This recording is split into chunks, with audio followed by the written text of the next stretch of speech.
welcome to the show. We are here today on Beam with a challenge, a very straightforward challenge in theory, to go as fast as possible on this particular road on Johnson Valley. Everyone will be given 2 runs. Stevie would be starting off this with a Barstow to get the highest top speed. There's no averages, there's no speed both directions, just the highest speed you could reach on the run. One rule was, for the run to count, you had to make it across the finish line, and Stevie would get things very, very sideways on their first run. But of course, all of these vehicles are really rather pushing the limits of what's capable, and that means sometimes the engines would go bang.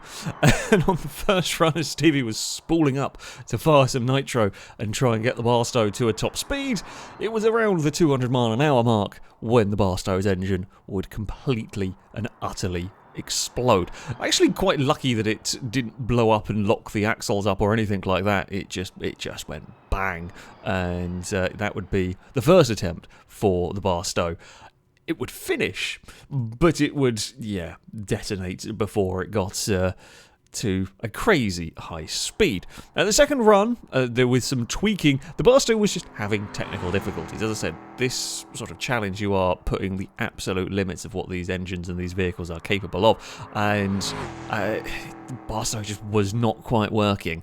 The nitro was not quite set. Something was not quite set, was not quite running, and while it had 677 horsepower, which isn't by no means the most powerful thing here, it could only, and I'm going to say that only because it's still incredibly fast, manage 202 miles an hour. This time around, there was no issues with the engine exploding. It would be across the line, and the Barstow would be finished. The brakes were not great though, and the Barstow would manage to, in attempting to slow down, clip a lamppost and tear itself apart. Of course, a lot of these vehicles here are very, very much stripped out for speed and whatnot, as you can see from Kliska's Moonhawk here. Once you cross the line, it is difficult to get them slowed down. Some of them are running the risks of overheating the whole way through. Nitros can only be used for a small amount of time. This is quite a long road, and you've got to pick and choose your moments. Do you use this section of the road to try and go as fast as possible on? You've got a little bit downhill, but you've got corners and bumps to deal with, or do you use the blast towards the finish line as the moment to be firing your nitro and using what's left of your engine, depending on how close you are running things? The Moonhawk was going for the latter, try and use the straighter section of the road. You get past the petrol station, there's a couple of bumps you've got to be careful with. The Moonhawk rode them very, very nicely. Fire any nitro you've got left, use any temperature you've got left in your car to try and propel it towards the finish line. It's still not perfectly straight on this part. The Moonhawk would crack 208 miles an hour, which is the fastest surfboard, most definitely, on this one. Again, though, also not stopping. As you can see, the brake's completely gone. It does eventually come to a rest somewhere a little bit further down, but that was not getting slowed down. A rather unusual choice up next. A Formula car for Speed Beast here. Now, the least powerful car that we would see running, 292 horsepower. By far away the lightest car, some 500 kilos in this. Now, the theory being, this would be like the low drag version of the car. But of course, drag is the enemy of speed. But you also need some grip. You cannot be the most completely trimmed out, stripped out car here because you've got corners to deal with. There are bumps to deal with. So the theory being this one here would be able to maintain more control, more speed in different places, or enough speed anyway. And for the Formula car, it was using the first section of the run, boot it down here, use all your nitro up at this section. It was 230 miles an hour on the first run for Speed Beast, which is, I was not expecting that. If I'm being honest with you, I was really, really not expecting that whatsoever. And with the nitro gone, with the car out, that was then just a case of cruise to the finish line. It was not going to be able to improve on the rest of the run, so just make sure it would get to the finish, and that is the important thing. I said one rule, they've just got to cross the finish line. On the second attempt, though, for the car, trying to go faster and faster. More bravery was going to be used through this section. It is a little bit downhill and whatnot. We've got to deal with the corners, and Speed Beast gets it wrong, clips the dirt bank on the inside, and that's enough to tip the car in a tremendous accident. Absolutely huge shunt, ripping the car in half. I'm not even sure where the engine ended up in that one, but little clip on the dirt is all it takes. Ewan was using the Picnic. Now, the only front-wheel drive car in this one, 652 horsepower going through the front wheel of this one. A lot of nitro in this as well. It's a mad contraption. And sure enough, attempt number one, Ewan would lose it. Not anywhere near as spectacular as Speed Beast. Still a pretty heavy accident for the Picnic on the first pass here. It would come to a rest. Surprisingly, the engine would survive that particular crash, but yeah, that's a big smash. This is not an easy course to run on. It is really not an easy course to run on. You then change strategies rather than try to focus on getting the speed. This bit here is just too difficult for the Picnic to be driving on. Now, admittedly, you do still want to be carrying some speed, because after you get round the petrol station corner, you don't have infinite amounts of time to accelerate. So you've still got to be carrying as much momentum as you can through this section up towards the next corner. Just a little bit safer for the Picnic through here. You could see it was very, very difficult to control. The rear end, very, very twitchy in this car as we head towards, I guess, the acceleration zone this time around. It's not an easy acceleration zone, mind you, as, well, you've got this corner. The Picnic was going to be okay with that. There's no air or anything like that on this. And then you've got a couple of bumps to be dealing with. You can see the Picnic kind of moving about as we go across those. You see a big twitch as the nitro's turned on as well. Now the Picnic will accelerate away, trying to use as much of its 650 horsepower as it heads up towards the finish line, and it would hit 232 miles an hour and then lose the back end. Admittedly, it lost the back end just as it crossed the finish line. Oh, and then it's a nasty shunt into the lamppost on the outside of that one.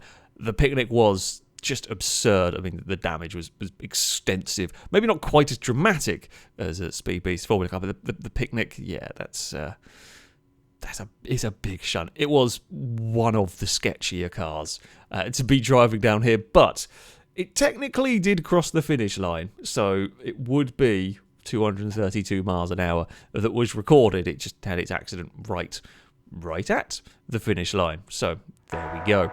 Longbow would be up next with the Landstilla.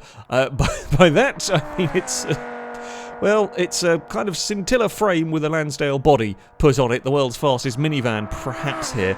This thing is running 1,697 horsepower, but it can only run that very, very briefly. Longbow was opting for, as you can see, the engine starts expiring by the time we get towards the finish line. Longbow was opting for the second part of the run, or the run towards the finish line, as the preferred point to try and fire up this car, as it would... the engine would start expiring. It was a decent first run. Again, another one crashing after the line as they're desperately trying to get every bit of speed out of it.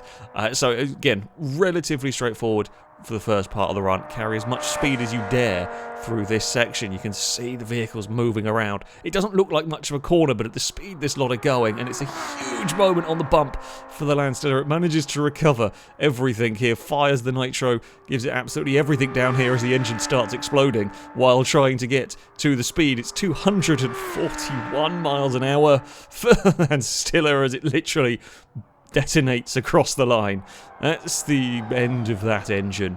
Just about everything that could be extracted from it has been pretty much, between over-torquing and overheating, there's just not enough cooling going on for that engine. But still, the fastest minivan you can imagine. right there. It's a crazy contraption. It's very, very cool. Shadow was using the Bruckle 9, a classic hot rod here. These things are still very, very powerful. 1,354 horsepower going on in this one. But there's always the danger of mechanical issues when running the engines this powerful. And sure enough, it would be an immediate exploding engine. Wasn't really under crazy stress or crazy load at this particular moment. We're not quite sure why the engine detonated at this point, but it had had enough. I don't know whether the nitro kicked in at the wrong moment or quite what it was, but yeah, it would explode, it would give up, and Shadow would, at least though, get another run. Shadow was opting to go for the first part of the course as the best bet, also possibly not trusting the engine, surviving the whole way. It would be 2:27 for the 9 here. Not quite as fast as the Landstilla, not quite as fast as the Picnic, but it's still a remarkably impressive run, especially considering the thing had detonated on the previous one. And then it would just be a case of coasting it to the finish line. There's not enough nitro left in the car at this point to go and do anything for this secondary phase. It was admittedly a relatively fast run afterwards here. It did hold the speed relatively well past the 200 and sort of 10 mile an hour mark for the rest of the course, but yeah, didn't have anything left to give at this stage. It would cross the line safely. It would finish at least without exploding and try and get stopped. I mean, common thing you are seeing here, these vehicles are all about the speed. Have not got a huge amount of consideration for the stopping part. And it even had enough life left in the engine to do a little bit of a celebratory donut, which a lot of the cars were going to be struggling with.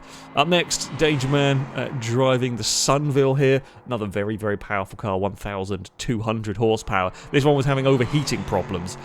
This was another one, both runs, it was struggling with having the engine overheating. Essentially, Dangerman could only go full throttle very briefly towards the end, or kind of use all the power at the very end of the run, opting not to go crazy through this section. Again, go quickly, build up momentum, build up pace, ready for the blast to the finish line, but the second you went to full throttle, it was going to have issues. Again, bear in mind these things are as highly upgraded as they could be, but we are asking them to do a lot here. As the speeds are going to be rising, you're coming around this corner about 180 to 200 miles an hour, depending on how brave you are feeling or how much downforce you've got in these cars. And now the nitro turns on. Now you go full throttle with the vehicle. Try and use all of that power, and it's going to get up to a speed of 232 miles an hour, and then it just runs out of performance. Can't go any faster than that, and also cannot stop in the slightest. Same speed as the Picnic. It does beat Shadow's 9. It still cannot beat the Landstilla at the moment. That was still 240 is still a hell of a target. The engine didn't blow up though this time. The Sunville made it with minimal problems of the engine blowing up. We would have Joe also with one of the Bruckle 9s. This one here slightly, I mean we're saying slightly less powerful, only 30 horsepower less, still well over the 1,300 horsepower mark, which is a huge amount of power in one of these hot rods. Joe would, again, go for maintaining a lot of speed through this section. It was a bit dicey at times down there, and really went for it. Despite the big slide, would go for the downhill section to try and maximise the speed of the car, and it would be 231 for the 9. It could 1 mile an hour. We are doing 230 plus miles an hour with these vehicles, and 1 mile an hour is separating them. The 9 was out of nitro, and that was to be it for this run. Again, it's another, once you've used the speed and had a massive brown trouser moment, there is no more acceleration left.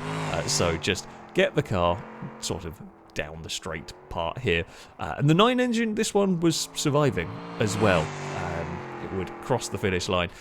You've got your reinforced engine blocks and so on. However, sometimes the higher performance engine blocks could give you loads of power, but you have to be really, really careful with them.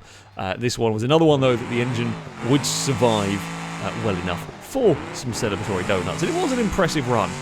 Joe would, well, admittedly, get a little bit carried away and bump the wall, would also get a second attempt, this time opting to try and run the car for the sort of secondary phase, save the nitro up for this part, carry as much speed through the petrol station, but gets it wrong, and it is an absolutely monstrous shunt. Just got a little wide, got a little oversteer, maybe put a wheel on the dirt, it tipped the car sideways, and when you're going 200 plus miles an hour when you do that, it is a huge wreck. The 9 disintegrating. This time we can see where the engine ended up, but yeah, the 9 very, very much disintegrated. Not going to be beating the time set in the first run. That's, yeah. He's definitely not coming on. That's one hell of a massive shunt for the car. Still an impressive run, nevertheless, for the hot rod. Amy would be running next with the Firehawk. This thing, an absolute beast of a car. 1,900 horsepower going on from this one. It's also got extra wheels. Yep, it's got 6 wheels. Possibly help with stability in the grand scheme of things. It is a bit of a weird thing, and it's definitely not the most conventional vehicle to be running down the course, but stability is important. Although there's no massive aero going on here, you can see the car wobbling around a little bit as you're just kind of building momentum. For the Firehawk, both runs was aiming for speed at the end of the run. So this section here is all about just building momentum. I mean, you get past the 220 mile an hour mark down here, but it was always going to be used later on. As I said, you've got a limited amount of nitro. You're not gonna waste it down here if you don't think you can make it work. So the Firehawk is carrying as much speed as it can up towards the petrol station corner. You can see it moving around quite a lot. Runs a little bit wide, but nothing dangerous. And then you turn on the nitro. You unleash the power once you've got over the bumps. And to be fair to the Firehawk, it did do very, very well over the bumps on this road as it blasts its way towards the finish line, and it is going to beat the Landstilla. It's 260 miles an hour. This time, the speed being made very much at the line here, and it would survive. The brakes would be cooked, and there's absolutely no stopping it, but it has got across the line in one piece. A very unconventional car in some ways, possibly one of the silliest vehicles here, but it was fast and it had enough stability to be dealing with the bumps on this course. The next vehicle, the Bolide, stability is not the Bolide's strong suit here. Now, it does have 1,300 horsepower, which is quite a lot. The theory with this one is low drag. Go for as little drag as possible. It's not going to be the most powerful car here, but as little drag as possible will help with top speed. However, of course, the downside of that is control. The Bolide at the best of times is a bit sketchy, is a bit dangerous, is a bit difficult to be running. So it was always going to be a tough and potentially difficult car. Again, the engine, not massively strong. You get one shot of nitro with this, and the engine will blow up before you've used all of the nitro, so you have got to time it pretty perfectly, which means not really running it through this section. You've got to get through the petrol station corner up here and then run it to the line and hope you've timed it right so that it doesn't blow up, but the Bolide does not like the bumps, so you've got to be very careful through this section. Once you are over the worst of the bumps, then you can fire up the nitro, unleash the car, and hope for the very best as it accelerates away through here and up towards the line. It's very, very quick down this section. The real question is, can it beat the Firehawk? Not quite.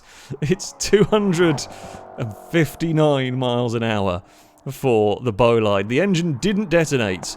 The nitro was well timed on that. Now, there was more speed to give in the Bolide. It was a little cautious through the petrol station corner, so there was potential for going faster in a second run, which naturally he's going to want to be doing. But that meant carrying more momentum through one of the most dangerous, one of the most difficult corners, well, the most difficult corner on the course. So while the Bolide is happy to sit at 230 mile an hour down here, try to take it through this particular corner at much higher speed this time around, get the nitro turned on earlier. The bumps, well, they would claim another victim. This time the Bolide just getting unsettled over one, and it's another car getting cut in half.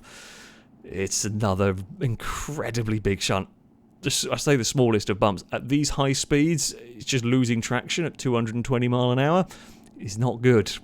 Is not good at all, and that would be the end of the Bolide, really. A rather predictable end, I'm not going to lie, to the Bolide. Now we start moving on to the really serious machinery. Stefan would be driving a Scintilla.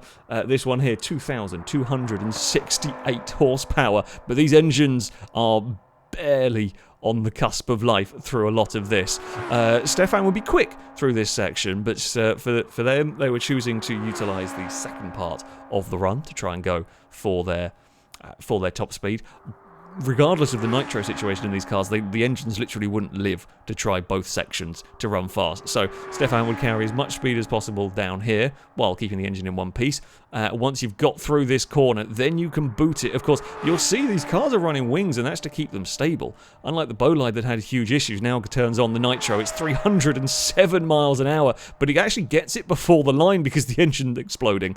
The engine's exploding and starting to lose power at that point. It's just run out of power because the whole thing's detonating. But 307 miles an hour on this bumpy and twisty road is mighty impressive. And it wasn't just Stefan that had gone for the Scintilla. Segoya would also be using one. This one even more power, 2,400 horsepower. Of course, downforce settings, builds of these cars are slightly different between both of them. And in fact, Segoya was going to be using a different part of the course as well. Segoya was going for the early fire of the nitro down here, use this downhill section, use that little bit more power as the Scintilla would blast along this absolutely insanely fast, and it's 312 miles an hour, but the engine's given up at this point. Well, it's not completely detonated at this point, but it's heavily damaged, and there is now nothing more left. The Scintillas, it's a real balancing act, because, you know, you could take the wing off and you could have slightly higher top speeds with less drag, but you need the control. When you're doing, you know, 260 mile an hour plus on a bumpy road, you need that extra control. So it's a very fine choice between them. With both the Scintillas on their other runs, they all had clean runs. They didn't crash, but these were their two fastest runs from those. But yeah, 312 miles an hour. But that was all it got. That's the end of the engines in, well, both of those cars. Still, yeah, mighty impressive. However, there were a couple more contenders. Now we start getting to a little bit more of the silly unlimited class. Rusky would be driving a bus. Now, admittedly, the bus had 876 horsepower, which, okay, while that's a good chunk of power, it's not much for a bus. It's not exactly very aerodynamic either. However, as you will notice, strapped to the side, or each side, are some JATO rockets. Now, these do not have much fuel, and the rules were the bus still had to make it to the finish line, so you did have to be a little bit careful with this, but Rusky, having got round the first corner, would fire up the JATOs and see what they could do with this. It is as ridiculous as you would imagine, and it would be, yeah, this first section that the bus was going to be trying to hit its speed, and it certainly did. Its fastest speed achieved, 324 miles an hour, and then there's out of JATO fuel, pretty much, and we've got some very big slides, like impressive amount of control. Honestly, the bus was surprisingly controlled for the absolute insanity that this is. Some very big drifts with it. The wheelbase, like the length of the vehicle, might actually helped a bit in terms of stability, and it was not affected too much by the bumps. For the rest of the run, though, it was out of rocket fuel. There was nothing left. Did not crash while at full burn with the JATOs, and it was across the line for the bus to complete its run and to score, yeah, 324 miles an hour. To be fair, I have also got to say, that is, yeah, rocket assisted. The Scintillas were not that far behind. Okay, it's a bus, but, you know, there we go. And finally, we would have Shados. And we all knew this was likely to be impossible to beat, but with a D-Series, now, without the JATO, this thing is putting out 1,664 horsepower. Without the assistance of the JATO, this is very quick. And unlike Rusky, who used the JATO through the first section, Shados was going to be waiting for you know, the better, I say the better of the two sections, the straighter part of the road to fire up the JATO. But without using the rocket, this thing is still very, very fast. It's still capable of hitting into the 230, 240 mile an hour mark on engine power alone.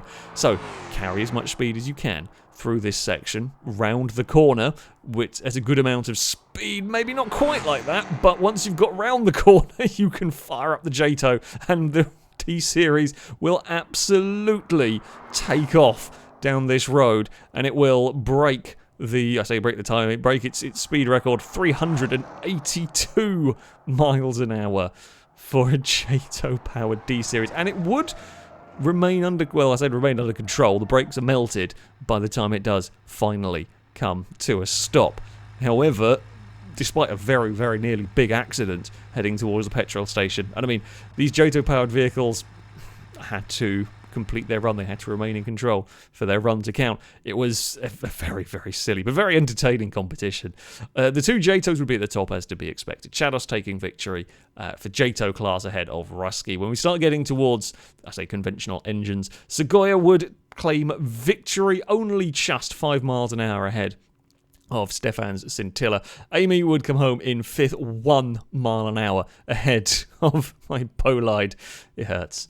It hurts. But there we go. Longbow's Landstilla would come home in 7th place. And they got ridiculously close. Honestly, this was a lot closer than I thought it was going to be. Dangerman would take 8th ahead of Ewan by virtue of car didn't detonate across the finish line. But there's 1 mile an hour between them and Joe in 10th with the 9. 1 mile an hour to Speed Beast's Formula car. Only a couple of miles an hour to go back to find Shadow with the other of the 9s. Gliss's Moonhawk, despite having a lot of power, he's well over 1,000 horsepower, did seem to struggle. Maybe it was aero-related. Just couldn't really seem to get going past that. And Stevie had a lot of technical issues with the Barstow and the Nitro just not quite kicking in, quite working how they wanted to, and, well, managing to blow up at times. So, there we go. This was a very silly, but a very fun, a very entertaining competition right here. Yeah, some of the contraptions. We were really pushing these cars to the limit of what we could. Just about everything was on the verge of blowing up when you were getting to their top speeds. It was, really quite good fun. And I've got to say, there is a few competitions like this, I know, in the real world. I can't remember the name of it. I know there's one in America where they're like running the cars through the deserts, and they're like averaging speeds of like 210, 220 on some of these roads. Absolutely nuts.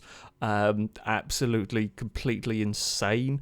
When we made little mistakes with these cars, and you would having an horrifically silly accident. You can laugh about it on the game and everything, but mad respect for the people that actually try and do this sort of stuff. You are completely and utterly nuts. But this was really cool. This was really good fun. I highly recommend this as a challenge. You can do speed runs, in a straight line on proper kind of drag strips, but having to try and keep control over some of this terrain was really rather good fun. But there we go. That's going to be it from me. Thank you all very much for watching, and until next time, goodbye.